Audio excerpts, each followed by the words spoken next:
Guys, അപ്പൊ നമ്മളിപ്പോ ഒരു വർഷമായിട്ട് ബാംഗ്ലൂർ താമസിക്കുന്നവരാണല്ലോ. അപ്പൊ നമ്മുടെ ഒരു എക്സ്പീരിയൻസ് ആണ് നമ്മൾ ഷെയർ ചെയ്യാൻ ഉദ്ദേശിക്കുന്നത്. പാർട്ടായിട്ടായിരിക്കും നമ്മൾ ചെയ്യുന്നുണ്ടാവുക. അപ്പോൾ ഇനി പഠിക്കാൻ ബാംഗ്ലൂർക്ക് വരുന്ന ആൾക്കാർക്കൊക്കെ ഉപകാരപ്പെടും. അപ്പൊ ഇന്നത്തെ ടോപ്പിക് എന്ന് പറയുന്നത് ഫുഡിനെ കുറിച്ചാണ്. നമ്മൾ ഫുഡ് ചെയ്യുന്നത് കുക്കിംഗ് ആണ്.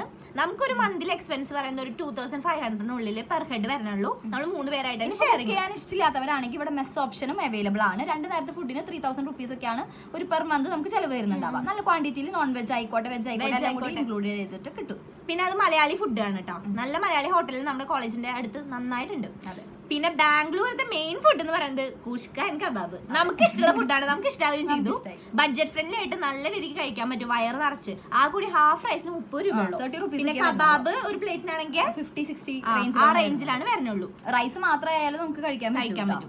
അപ്പൊ ബാംഗ്ലൂർ വരുന്ന ഒരു കാരണവശാലും പേടിക്കേണ്ട ഫുഡിന്റെ കാര്യത്തില്.